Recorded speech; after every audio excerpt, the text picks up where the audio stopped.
Is love really just a game? And are men really from Mars and women are from Venus? If that's true, then aren't we all aliens playing a game in human bodies using love and sex as weapons? If this is the mentality, then no wonder why our relationships are filled with drama and heartache, from dating to marriage to divorce. My re-entry back into the dating world after my 10 years relationship can easily be summed up in one word: sad.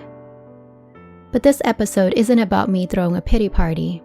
Instead, I've decided to turn some of my journal entry into a compilations of my so-called sad, funny love misadventure. I hope you enjoy them. Bachelor number 1. 2 days, 6 emails, 10 phone calls, and 2 months later, I declared you officially dumped. Well, I have to declare since he, bless his coward heart, was too chicken to do so in person. I called this the silent dump. Like a ghost, he slowly pulled away without a word. No phone call, email, Facebook message. He just disappeared. He did it flawlessly too, but I can still feel the stabbing pain in my heart. I really liked him and thought that we had a real connection. Charmed me with his delightful late-night conversations. I mean, we talk on the phone all night till the next morning. Not just once, but twice. Instead, he friend-zoned me, which is just code for, I'm really not that into you. Oh, why didn't I see it coming? So now after 2 weeks of silence, I have to declare myself a fool and claim the dump status. Not my proudest moment, but I have to be the man and pull out the knife, patch up my bleeding heart, and go eat some ice cream as I ponder who's gonna be the next flaker heading my way. Please God, if you can hear me, no more flakers or ghosts, okay? The only flakes I like are the one in my cereal bowl. For real this time. I want someone who can love me for me and is able to express his feelings like a man, or at least break up like one. Hopefully, next time I can spot him before getting hooked into it again. Bachelor number 2. After 3 months of dating, I finally have the where is this going talk with him. At least this time I didn't get the silent treatment and he still answered my phone call, which is a good thing. And you know what he said? I don't know my feelings for you yet. I don't get those butterflies feelings when I'm around you. Ouch. I have never hated butterflies so much until then. He went on to explain that he doesn't really miss me when he's away and doesn't think about me in the morning. Double, triple ouches.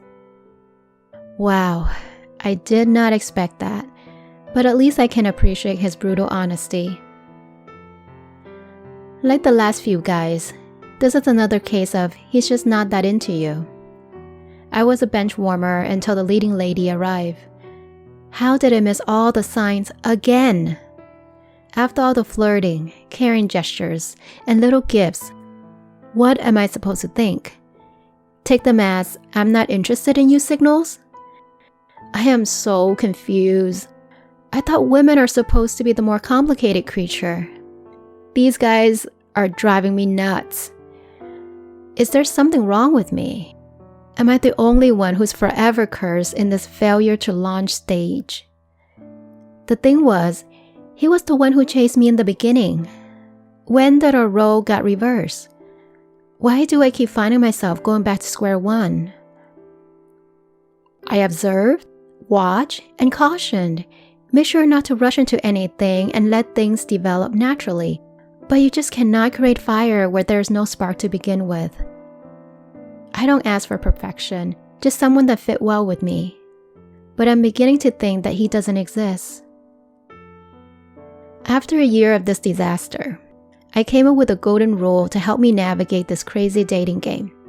It is this: start moving on sooner than later when you see his actions do not match his words. I don't bother asking why, and I don't care to find out. The consistency test became my savior in sticky situations when I'm confused about whether or not to put in more effort or energy into someone. The trick to not get lost in the game is to stop seeing or treating it as one. I know this is totally counterintuitive, but stay with me here. If you are a believer in the law of attraction, then you know that when you approach dating as a game, then the universe will make sure that you only attract players. I'm not saying that all the guys I dated were players, but if you have a wild and active imagination like I do, repeating this golden rule will help bring you back to reality and stop dreaming about a potential pseudo-relationship with someone who might not feel the same way about you.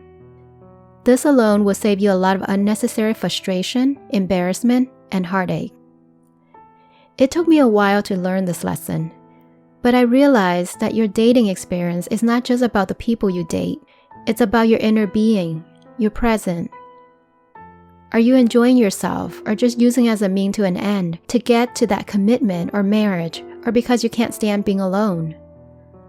Whatever energy you put out there is whatever you will attract. Here's a beautiful quote by Miranda Marrott that demonstrates this beautifully.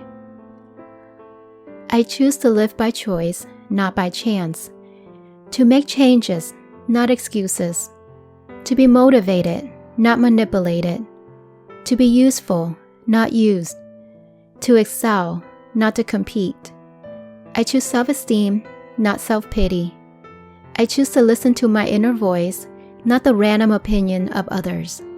I choose to be me. I hope you choose to be yourself too and release the idea of dating as a game of love with no commitment. The only commitment you should ever make is to yourself, to be the best version you can be and exude that energy and confidence, even if you're still a work in progress. So, what's next on my journey to find love? Will I finally catch a break and find my Mr. Right? Find out next time on Awaken to Love. Until then, I want to hear from you.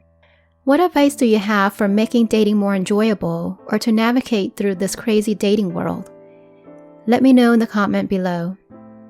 Thank you for listening. Take care, and I will talk to you soon.